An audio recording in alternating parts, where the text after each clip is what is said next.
Welcome, ladies and gentlemen, to an all-new reaction and review. Tonight, guys, I'm taking a look at a sketch comedy film from 2013. That movie is InAPPropriate Comedy. No, I am not pronouncing that wrong. For whatever reason, there's a lot of emphasis on the word app in the word inappropriate. I'm going to assume, and I'm probably way off on this, but I'm going to assume that every one of these sketches in this film are going to have to do with like smartphones and tablets and the apps on them. Otherwise, this title is just something that makes absolutely zero sense. Now, I don't know anything about this movie. I don't know much about it. I don't know who stars in it. I think I saw exactly one trailer for it.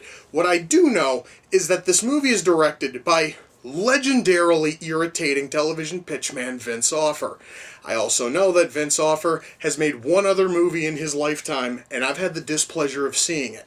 That movie was the underground comedy movie, and that thing was so bad that it made movie 43 look like fucking Shakespeare. So I'm going to tell you guys right now, I am setting the bar ridiculously low on this one, because I am convinced that Vince Offer doesn't know what the hell funny is.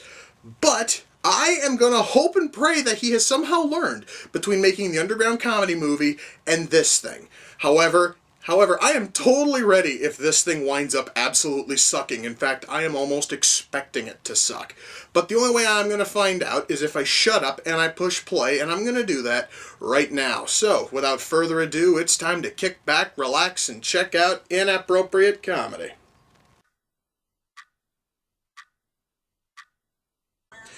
Alright guys, do you guys want to know the kind of, like comedy we are dealing with here?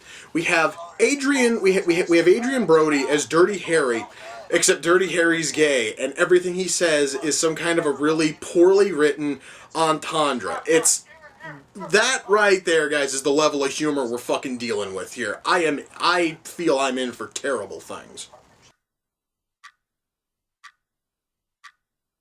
Alright guys, okay, I am going to say this right now. I am all for racial humor. In fact, shit, I oftentimes find a whole lot of racial humor to be incredibly funny. None of this racial humor in any of these fucking amazing racist sketches are funny in the slightest. These are just so forced and so poorly written. This is really beginning to hurt, guys. That is how bad the writing is with this entire movie. But these sketches especially are just getting annoying. Alright, I totally know that I ask this a lot whenever I'm watching really stupid comedies, but this time I genuinely want an answer. That was fucking disgusting. I want a genuine answer. When the hell is this piece of shit going to get funny? I mean, come on, guys. Is it really that hard to make tasteless humor funny? I mean, come on. At least fucking movie 43 put in some effort. This here is just lazy, pointless bullshit, and I want it to fucking stop.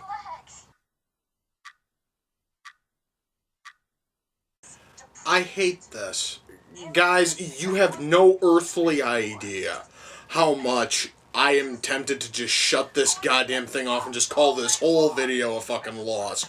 That is how bad this thing is. It is nothing short of saintly patience that I am sitting through this bullshit. Thank fuck there's only about a half an hour left.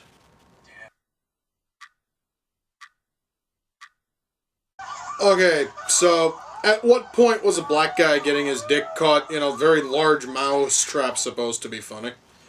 Honest to God, guys, I really want to know, at what point was that supposed to be fucking funny? Because that fucking sketch, drug on for, 2 minutes, and the payoff sucked. But then again, that seems to be par for the course for everything in this goddamn movie, but still, that was fucking terrible.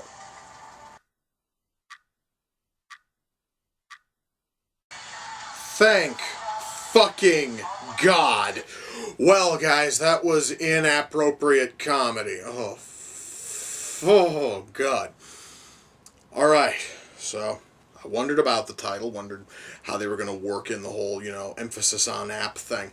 And yes, they do have something there, because every single sketch is a fucking app on Vince Offer's tablet, and he has to, and you actually see him have to push each app in order to, show us the next sketch. Which, okay, at least the title works. At least they kept that fucking like framing device there, and they kept it for the entire film. I'm going to say right now, that is probably the only positive you guys are going to hear from me from here until the end of this goddamn video, is at least the title made sense. So, writing. Oh dear God. First of all, I'd like to talk to you guys about repetition in comedy, because you see, it's really funny to go back and revisit sketches when they are actually funny. That doesn't happen here. Instead, we are sort of forced to sit through. Well, first of all, there is not a single funny sketch in this entire thing, but there are 3 of them that we constantly have to go back to. Each one is overdone to the point of being painful to sit through. The first one, which is probably the least offensive out of all 3, is Flirty Harry, which has Adrian Brody as Dirty Harry, except everything Adrian Brody says is some kind of a double entendre. And that's it. That is it for all of the humor. Is that everything is just all about like blowing loads, coming hard, coming in general, and it's all so forced that it is never funny. The plus side to that is that at least we only have to deal with all of the Flirty Harry bullshit like 3 times. Our second worst our second least offender, or least offensive offender, is The Amazing Racist, where one of the writers of this show, Ari something or other, basically does like Jackass style hidden fucking camera things, where he basically is fucking with Mexicans, Jews, which is really funny because he himself is Jewish, Arabs, blacks, and it's just him playing up every single stereotype. Not a single one is funny. It's like he is posing as a driving instructor for Asians, because Asians are horrible drivers. Ha ha ha. He's walking around a Jewish market trying to get Jews to sign a petition apologizing for killing Jesus. He's trying to give free boat rides to Africa. One-way boat rides to Africa, mind you, for black people. That one actually led to one of his victims beating the ever-loving shit out of him, which is probably the best moment in this entire goddamned film. Now we get to the worst. The worst of the worst, because it's every other goddamn sketch, and that is Blackass. Let me give you the entire premise for Blackass. Imagine Jackass if the entire cast were black, and it was somehow even less funny than Jackass. I want somebody to go and inform Vince Offer that someone has already done a less funny all-black version of Jackass, and it's called Loiter Squad. And even they were able to become, and even Loiter Squad is more tolerable than the fucking black-ass jackasses we got on here. Because, guys, that is saying a lot when you make fucking Loiter Squad look good, because that show is fucking garbage. But it's better than what's here. It is. Swear to God. And I'm also not even kidding when I say that damn near every other sketch is yet another black-ass sketch. I'm trying to figure out at what point did any of that ever seem funny to anybody. Now, almost every other sketch, you either see them like twice or you might see them once. And the rest of them are all just, pointless, bullshit. I swear to God, at least 2 of them, I would almost swear were in the Underground Comedy movie and they just redid them here. I don't know, because I've tried to black out as many memories of the Underground Comedy movie as possible. But I was having very distinct flashbacks on things. It was, one of them was called Things. It was Things You'll Never See, which I swear to fuck was a shot-for-shot remake of something from the Underground Comedy movie. I could easily be totally wrong on that. And the first time we go through the porno, we go through the porno review, swear to God, that one also feels like a shot-for-shot remake of something from the underground comedy movie, only somehow done worse. I don't know how the fuck that could even be possible. But this thing couldn't even be as unfunny as the underground comedy movie. It somehow was worse. And since the underground comedy movie was the worst sketch comedy movie I'd ever seen, and movie 43 was a very distant second, this son of a bitch is now taken over as the worst sketch comedy movie I've ever written. I'm gonna say that right now. I haven't even gotten past writing, because first of all, there is almost no writing here. A whole lot of this almost feels as if it was all like hidden, camera crap, which is by far the laziest shit you can possibly do. And everything which is, written is so poorly written and absolutely unfunny that it seriously, guys, hurts to sit through this fucking thing. It really does. Now, let's talk about acting, because I should mention, I watched this on fucking Netflix. So if you really want to suffer, it is on Netflix. They boast an all-star cast. Yes, that all-star cast is made up of Adrian Brody, who appears in one sketch repeated 3 times. We have Rob fucking Schneider, who's in two sketches. And we have Michelle Rodriguez, who's in exactly one sketch. And we have Lindsay Lohan, who's in the intro and the outro.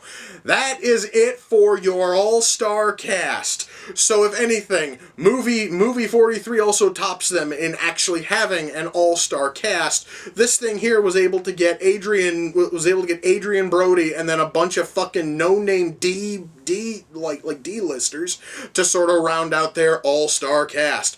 But none of them turn in a halfway decent showing. None of them.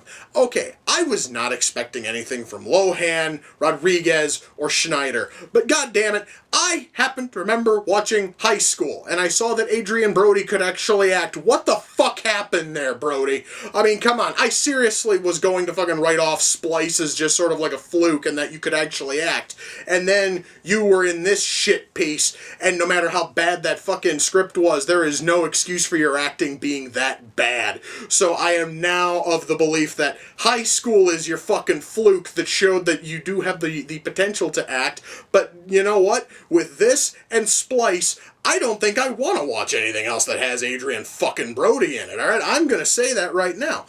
But the acting in this thing, what little acting is actually here, because again, a lot of it is all hidden, is all just hidden camera bullshit, is not good. I am still trying to figure out how in the hell anybody was able to take was able to take Ari's racist character seriously, considering the fucking fact that his acting is so fucking poor. How the hell could any of them have taken his jokes about Asians and blacks and all of that even somewhat seriously when his acting was that absolutely pathetic? Nobody put in any fucking effort here, and Vince Offer is also in the movie, and he has exactly 2 roles. One of them is to be a biker, which of course Vince Offer is one of the least threatening looking human beings on the planet, so he doesn't really pull off that. And then the rest of it is he gets to sit on his lazy ass and push buttons on a tablet. Yippee. Guys, the acting in this thing is probably its second biggest crime, second only to the absolutely abysmal and borderline criminal writing, okay? This thing is not good. Camera work is fine, especially considering the fact that most of it, again, is all hidden camera shit. So, the camera work is kind of sketchy at times, but oh well, it fucking works. And lighting here is fine. And the sound mix is fine. Soundtrack, what fucking soundtrack? I think there was maybe like 2 pieces of music in the whole movie, and they were both absolutely forgettable. Oh, wait, correction. There were like 2 pieces of like really shitty, like fucking like rock, like, freaking like rock or techno. Really shitty bits of that. And then there were like 2 or 3 pieces of classical music. The very fact that Vince Offer had to fucking dip into classical music because he was too fucking cheap to actually get a real soundtrack, it really does nothing but cheapens those pieces of classical music, because now they're tainted because they're part of this goddamn thing. Oh, sweet, gentle Jesus. So when all is said and done, am I able to recommend inappropriate comedy? No. Fuck no.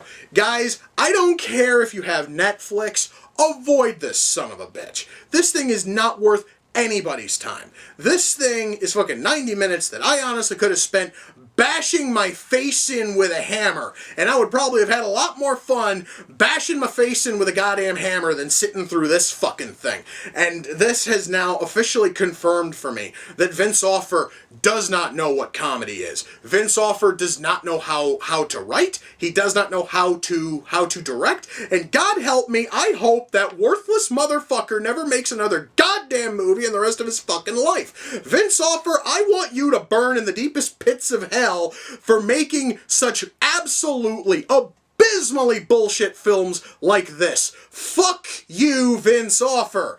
Yes, guys, I have not gotten to just lay into a shitty filmmaker like that in a long goddamn time, and if I ever see Vince Offer on the street, I'm gonna beat the living shit out of him myself. I am that pissed off after sitting through this absolutely abysmal shit heap. So yes, guys, with that, we come to the close of another reaction and review. Until next time, ladies and gentlemen, take care, and I will see you all in the near future. Peace.